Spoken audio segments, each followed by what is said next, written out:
First of all, can you tell me a bit more about AISD?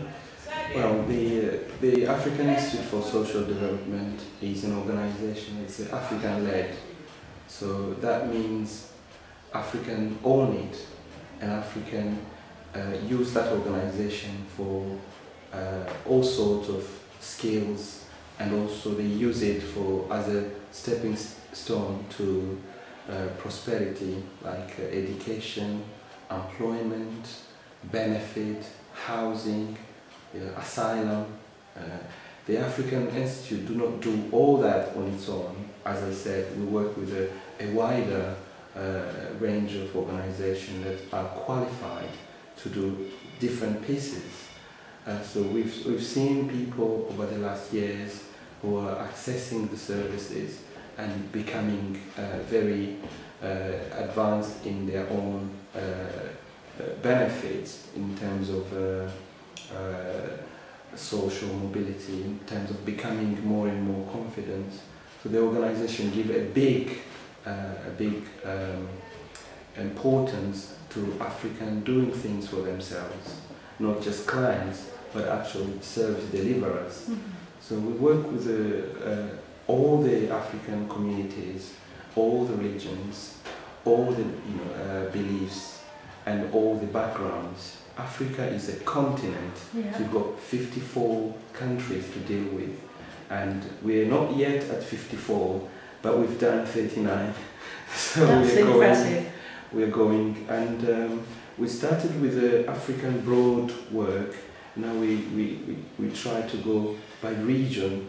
We found that regional work better because the type of food, the type of links, the languages, they are interrelated. Like if you go to work with the East African communities like Burundi, Rwanda, Uganda, Tanzania and Kenya, you find that they have Swahili as a glue language. So you can do a lot when you work that way. So you want to work with Southern African communities, like people from South Africa, Namibia, Zimbabwe, Zambia, Malawians, you find a lot of things in common. You know, the food, the music, the importance of a pub around them, and the meat. You know, I love meat with the Southern Africans, so we can do the leisure side and also the important work that the African Institute is driving. So we look at the skills gap, and we look at the health skills gap as well. So we start from low base like health, and then we look at other issues that people need, and then we appropriately navigate people and services. So, and then we celebrate the outcomes of what we've done over the years. So we've been observing people who come up destitute asylum seekers, and then we see them through their citizenship. So we've been to the city hall to celebrate a few citizenship. But also we've celebrated 3 weeks ago a member of the African Institute becoming, with his PhD in medical statistics, working for the European Union in Strasbourg. And that was our best at the moment, but we've been very happy to see people working for the council, working for the NHS, on different levels, but through our work. So I think the Africans have a lot to give, but they need that extra support in understanding where they're coming from and what to expect. And we have some of the ways to stimulate the eagerness of being who we are, and we don't leave behind our culture, because our culture can be used positively. And we encourage women empowerment and also community empowerment. You cannot do things on your own. You need the community around you. You need to understand the community better, and that has been a key reason of success. So whoever we work with, we don't work with them because they just want to work with us. It's because they see the impact we can have in the community. and we really love what we do because we do it with passion, and it does work. So we have some work with the University of Nottingham this year, which will be about developing community researcher. It will have HIV dimension of getting so many people testing through the mobile technology, but the people who will be involved with us they will have a full training through the university, and that could have other impact of people wanting to apply for courses at the university. So we do some work with the Nottingham Trent University of the valuing African plants and the health benefit of using African medicine, which is green medicine in this country. So we've been looking at the benefit of moringa, the African moringa, which is like superfood. Yeah. So it does work wonders in Africa, in the countries where, like villages where there is a lot of food supplement. People have their own basic food with some moringa on it, have all sorts of multi-vitamins, the proteins and carbohydrates, and that is enough, like they say, the 5 things in this country. And is that something that you found a way of growing? It can grow here, or does that have to be imported? That sounds like really amazing, actually. Well, we have done a lecture and practicals, and we've been trying it, eating, and we see the benefit. And then we're doing a long day seminar on the 29th of June. And after that, we'll think of starting to plant. It will be voluntary, and people will volunteer to go and plant, and we'll see how these plants grow. And we'll be using them ourselves, so everyone will be using them voluntarily. And they won't buy anything, they will just use it for themselves. So we have seen this work in the remote areas of Africa, and we want to implement this here as well. And so there is always a link between Africa and England. For example, we've got a few members of the community that have started their own HIV awareness back in their country of origin using our resources, but they get the support to develop them. And at the moment we are following a student from Zimbabwe who is being supported by both the African Institute for Social Development on resources and the Nottingham Trent University on skills and research. So he's been to a place called Matetse in Zimbabwe, and he's still doing his work. That part of the work is from his master's thesis that he's implementing, and he's got some good, interesting results from that. And so that's where we can have some good effect in the communities that we work with.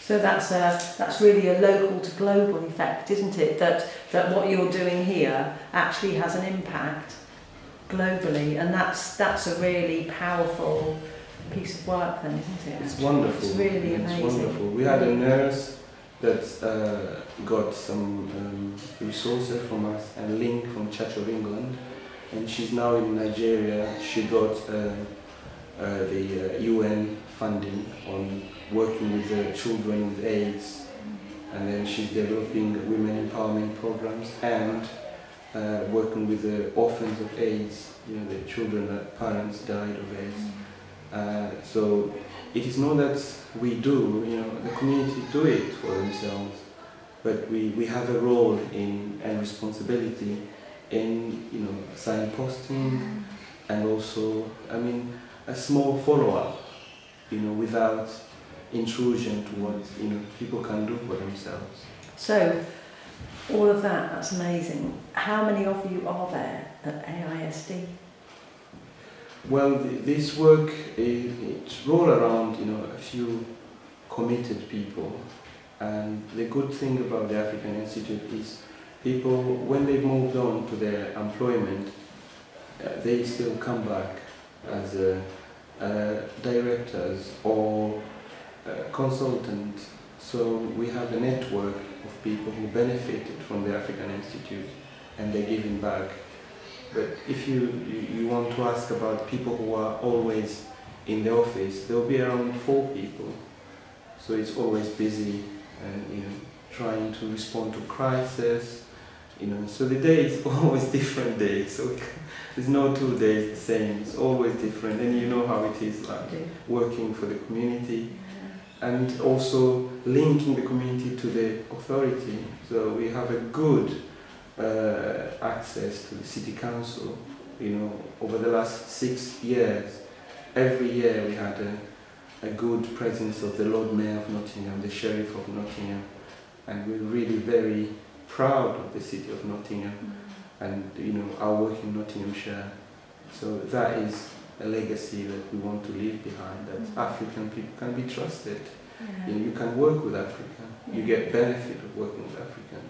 That's a really strong legacy, isn't it? And I mean, I really like your model as well, that people who are empowered and move on actually still stay connected in quite an active and it's quite a respectful sort of role, isn't it? Being being a consultant or a director or something like that, because they can influence people, can't they, by being role models and things like that. Yeah, so that's really strong. Yeah, that is what we call like direct connection or social networking. Someone has that benefited.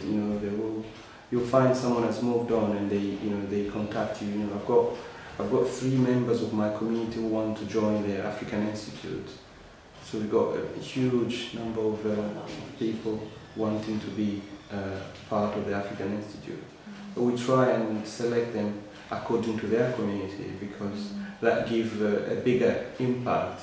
So everyone is valued in their community, as an African Institute member. So we get a lot of intelligence like that. And we just use it for their own benefit. And also we have to sometimes help with conflict of interest.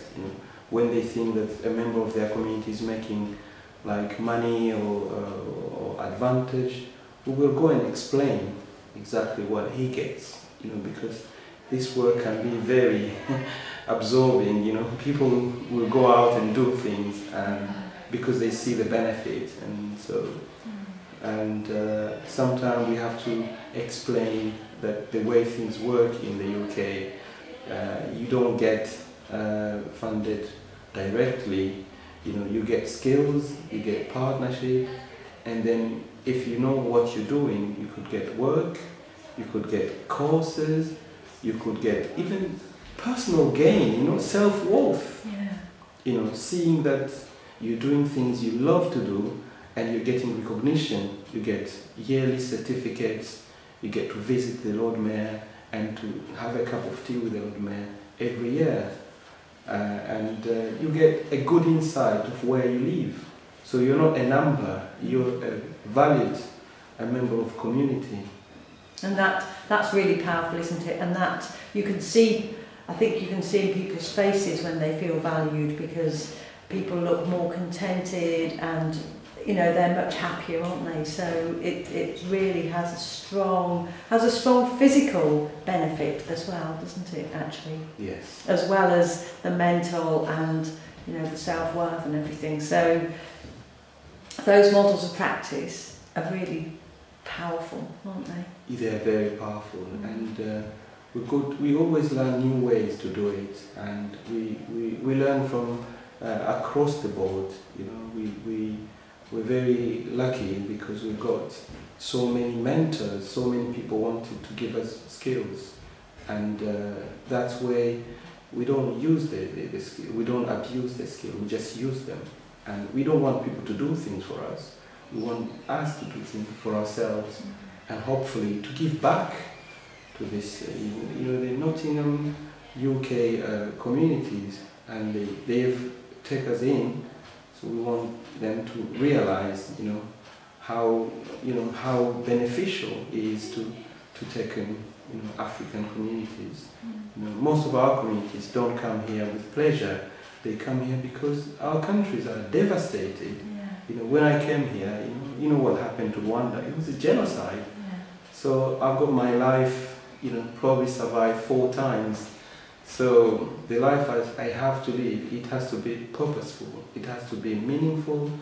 It has to be for the benefit of everybody, regardless of where they come from, the race, gender, creed, wherever they come from.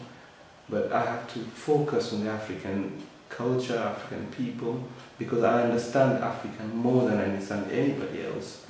And if we do it properly, it goes, it gets recognized.